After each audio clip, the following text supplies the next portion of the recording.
Shock, terrifying revenge for Kyiv. Apartments are freezing in Belgorod. No heating, no electricity. A blackout is sweeping across Russia. Meanwhile, the US is loading an ultra-powerful missile for Ukraine. An entire arsenal of explosive force to destroy Russia. Panic grips the Kremlin. An unexpected turn in the negotiations. The enemy changes its rhetoric. Will the war end in spring? China is shaken. Military leadership turned upside down. Is a coup brewing? The US threatens Russia. Trump gives Putin 72 hours before a new war begins. And meanwhile, from the other side, China is already preparing to bite off the huge chunk of territory. Let's break down what's happening right now.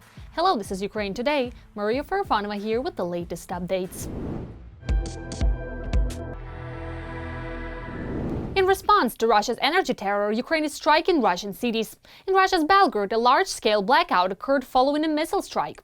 Energy infrastructure was damaged. There is serious damage at an infrastructure facility. The blackout occurred as a result of a missile strike on two key electrical substations. The substations hit were Frunzenskaya in the area of the village of Dragunsky in Belgorod district and a Belgorod substation in the area of Storozhevaya Street in the city itself. In some buildings in Belgorod, electricity remained available, but heating was cut off. With outdoor temperatures dropping to minus 22 degrees Celsius, apartments are rapidly cooling. Overall, after the strikes, electricity partially or completely disappeared in at least 9 municipalities of Belgorod Oblast. In Belgorod itself, lines formed at gas stations as residents began mass purchasing gasoline for generators. Many residents report disruptions to internet access and water supply as power outages caused water intake facilities to shut down. Strikes at 400 kilometers. The United States has tested a new powerful missile for Ukraine. This was reported by Defense Express, citing a statement from the press service of Eglin Air Force Base in the US. The new Rusty Dagger cruise missile, developed specifically for the armed forces of Ukraine, has successfully completed a testing phase with a live warhead. This weapon is expected to change the rules of the game thanks to its 400 kilometers range and record low cost. The missile is being developed by the US company Zone 5 Technologies under the Extended Range Attack Munition Program. At the Eglin Air Force Base test range in the United States, Zone 5 Technologies demonstrated the system's capabilities. The missile not only flew the planned route, but also struck the target with high precision using a real combat warhead, confirming its effectiveness. The explosion of the munition, weighing about 227 kilograms, proved impressive for a system of this class. Published photos confirmed that the missile hits dead center. The missile's main advantage is its cost. While modern cruise missiles cost millions of dollars, a single Rusty Dagger is estimated at about $246,000. Ukraine has received authorization to purchase up to 3,350 missiles. The $825 million package will be financed by European partners. The talks in Abu Dhabi offer a chance to end the war in the spring. According to some Ukrainian and US sources familiar with the conduct of the talks, there are indicators that the current negotiations may be more promising than widely credited. They say both sides are actually being more constructive, which admittedly is an adjective that has often been misused. Before, these negotiations were like pulling teeth without anesthetic. Before, I felt like screaming whenever I had to see another readout that said the discussions were constructive. But now, I think they are constructive in some ways. I'm noticing the Russians are taking these talks more seriously. Some of this, he said, owes to the skill of those now leading the Ukrainian team after the departure of Zelensky's powerful former chief of staff, Andriy Yermak. I am noticing since David Arakhamia got involved, there's been a noticeable improvement with the Russian negotiators. I think that's because they respect them, especially David, and because they see them as people who are living in reality and are prepared to compromise. I'm cautiously optimistic that we have a reasonable chance to end this conflict in the spring. Xi Jinping has carried out the unprecedented purge of the military leadership. The New York Times reports that since 2023, China's leader Xi Jinping has dismissed 5 out of 6 officers from the Central Military Commission of the CCP, the party's top military body.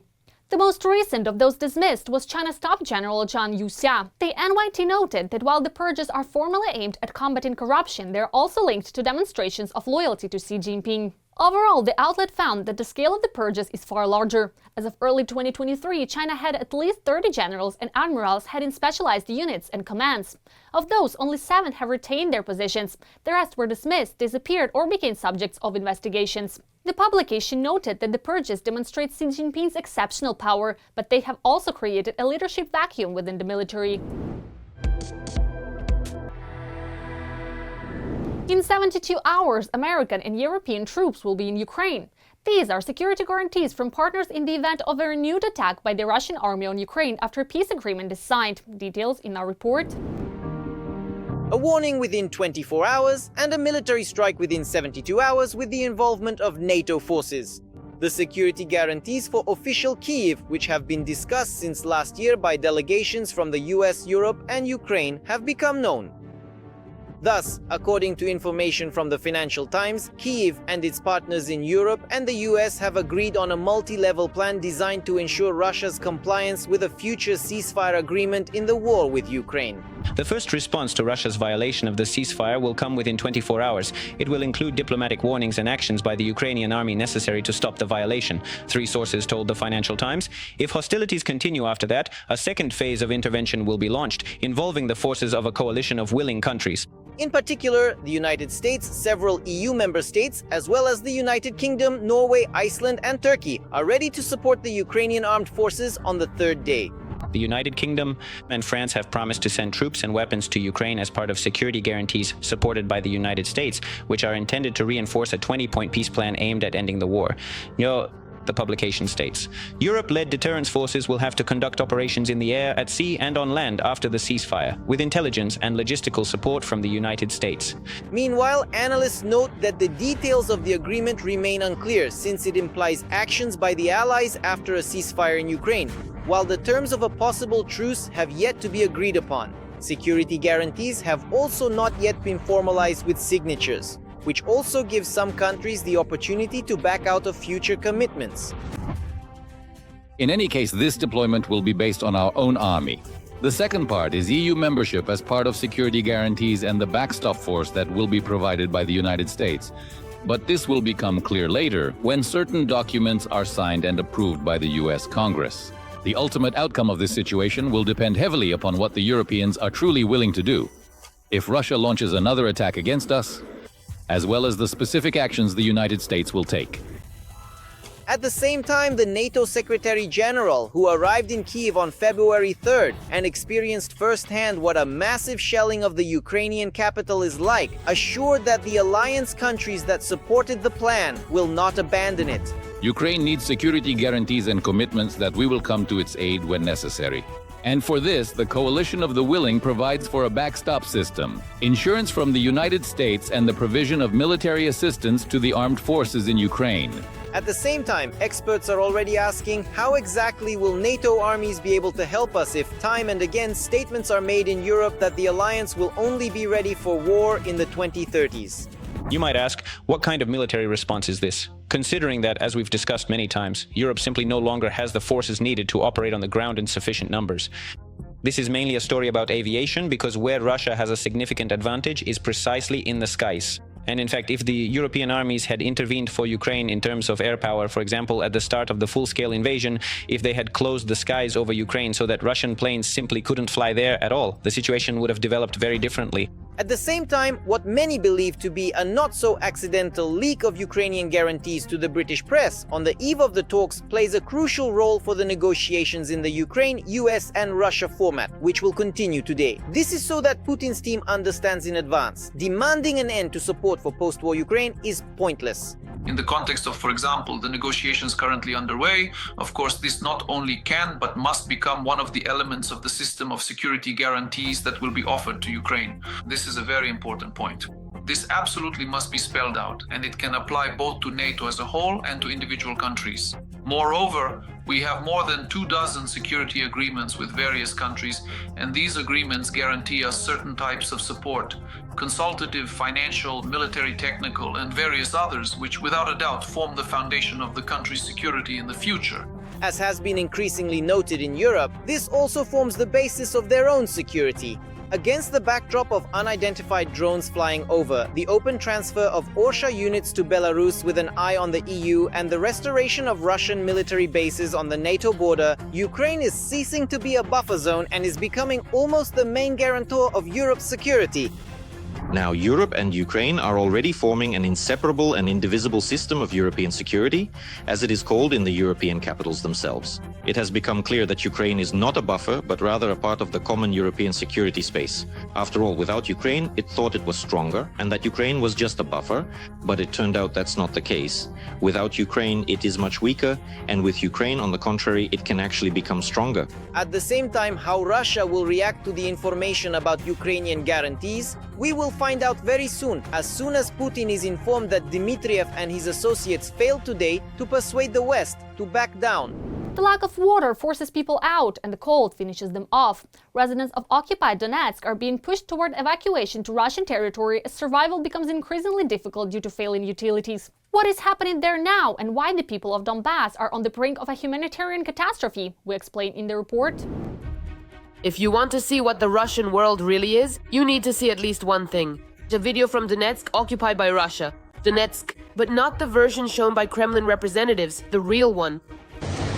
Just look at what people have been reduced to. They're scooping up water, right off the asphalt from a burst sewer. We just stopped getting water. Just like that. It hasn't been running for a month and a half now. I don't know, it's just, honestly, it's unreal.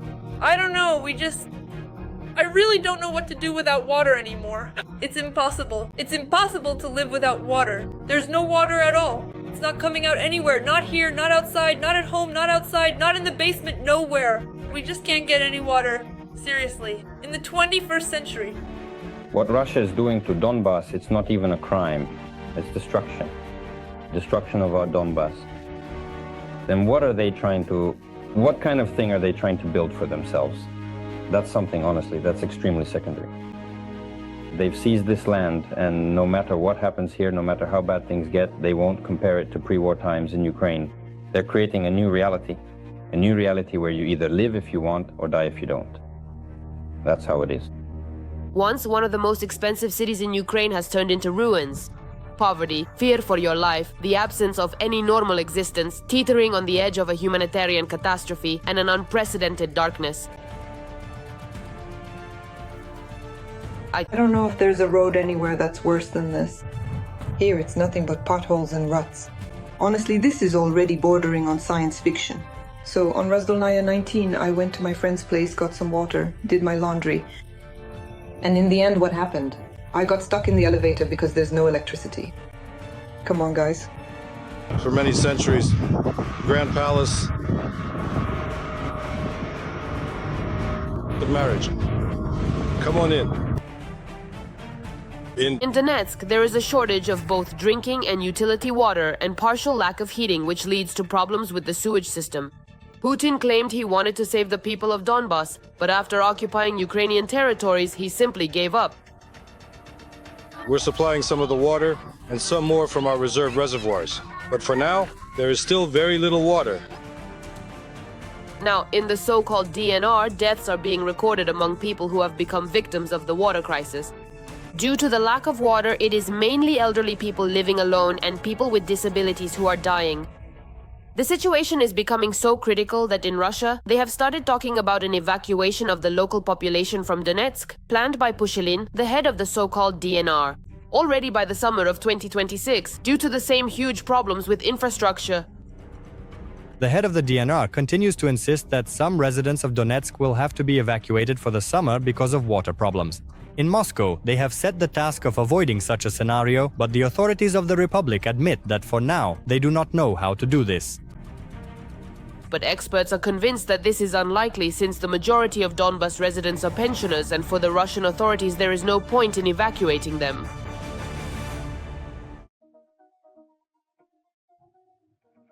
An exceptionally dry summer season would just be an extraordinarily difficult challenge. What can we say about summer if right now, when I talk to my acquaintances and friends in Makivka and Donetsk, they recently for 2 weeks simply had no water at all. Just stupid, on a not so bad schedule. Now there's a new problem with the electricity system. The voltage is 160 to 170. So those who installed a voltage stabilizer or some devices, they're kind of the winners here. Basically, the winners are those who live in their own houses and have money. and they can somehow arrange their lives amid this general degradation. And in this system, evacuation is also possible. But evacuation of whom? Honestly, I don't quite understand. There aren't that many young people, and there are about 2 million pensioners. Are you talking about the working age population moving somewhere to the interior regions of Russia? Well, maybe. We'll see. The problems in Donetsk have been going on for a long time. But the colder the winter gets, the less people shout about their love for Russia. Despite the heavy snowfall, the water situation still hasn't improved. In some villages, there is no water at all, for months. It's 19:33 on the clock. The tap is silent. The whole village has been practically without water for the 3rd month now. The struggle for survival in Donbas has only gotten worse. It's freezing because people can't even get water from the barrels standing out on the streets. The village is Nashzavod, Kalantai Street, February 1st, 2026. The nearest barrel is at 45 Kalantai. Residents have already written that the tap is frozen, so please don't turn it. And accordingly, Turn it or not, it doesn't matter. whether you turn the tap or not, there is simply no water here. Right now, people are out everywhere searching for any water they can find, desperately trying to get some for themselves. People are literally forced to melt snow just to wash themselves or do the dishes somehow. Thank goodness there's snow outside. This is how we get water for ourselves, technical water or whatever you want to call it. If in winter people can at least be saved by snow, then the hot summer could wipe out any remaining chance of survival. Pushilin himself has already admitted that the situation with the internal reservoirs is close to critical. He stated that the Donbas water pipeline only supplies them with 25 to 30% of their needs. A humanitarian catastrophe is turning what was once a leading city with a population of 1 million and thriving industry into a ghost town. You see, the garbage over there is honestly hardly ever taken out.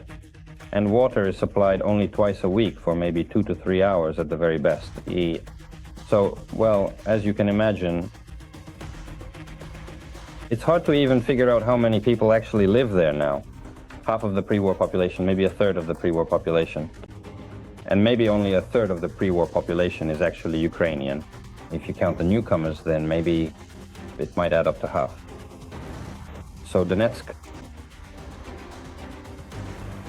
it has sharply lost its significance, its substantial influence, and all its advantages, so to speak. The mines are closed, both Zasyadko and Skachinsky. The Donetsk metallurgical plant is not operating. The water situation has become bad and hopeless. That was the situation by April 2022, and nothing has changed since then.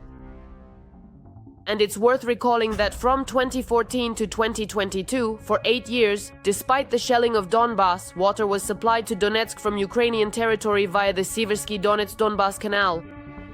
In 2022, when Putin launched the full-scale invasion of Ukraine, the filtration stations, dams, and the canal were destroyed. They were destroyed specifically by the Russian army. That is why, from the very start of the full-scale invasion, life in Donetsk became unbearable.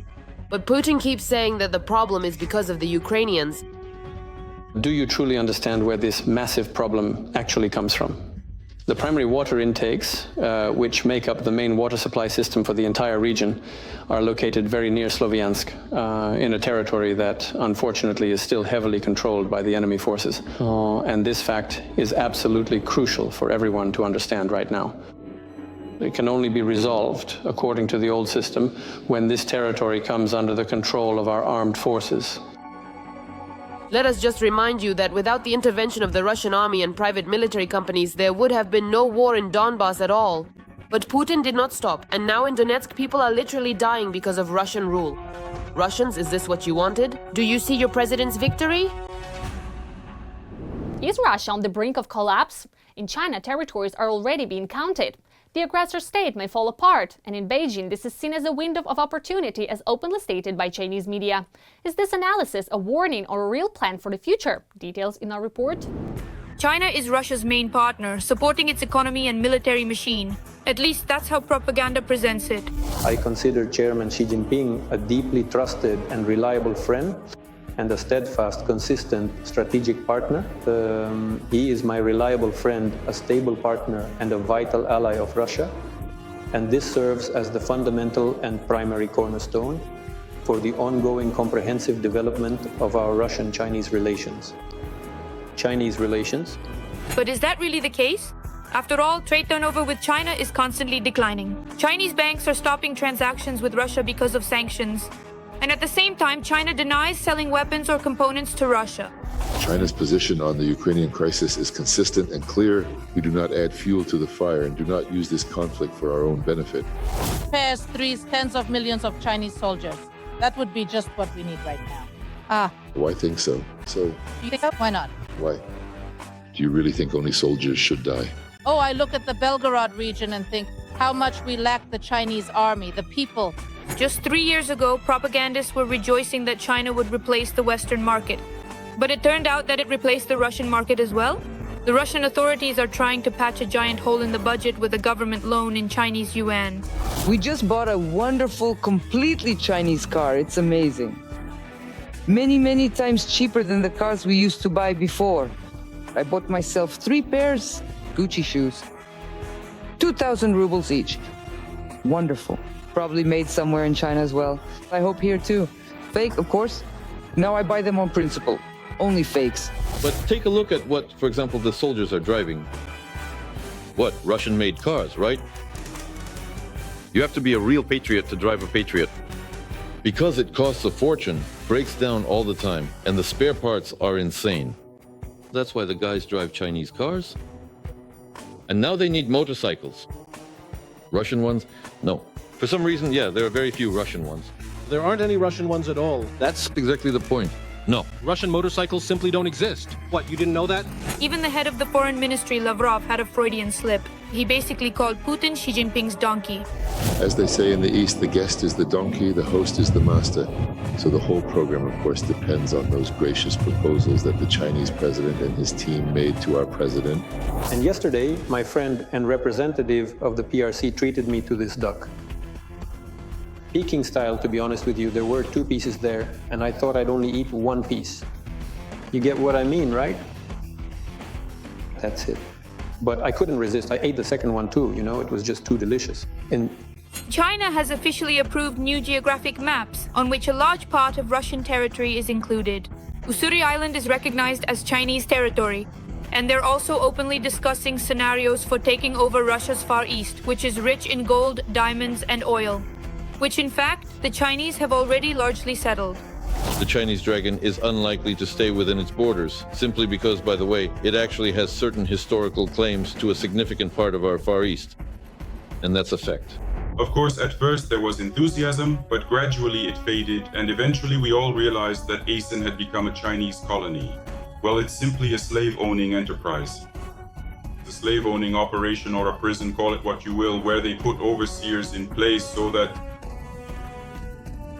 they could keep the workers under control everywhere. Because there is still resentment no matter what. And the workers in Asina even went out to protest with the action, Asina is not China.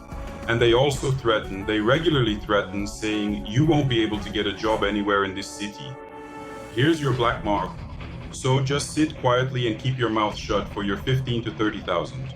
Russian television is already showing videos about how to find a Chinese husband, and in Russian schools and government institutions, Chinese is being actively studied. Subtitles?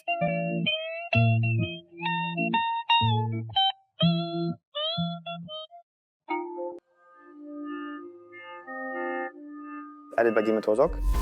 It is divided into 2 camps, those who want to study and those who are skeptical about it and say, why do we need Chinese? We're never planning to go there. I answer them very simply, actually.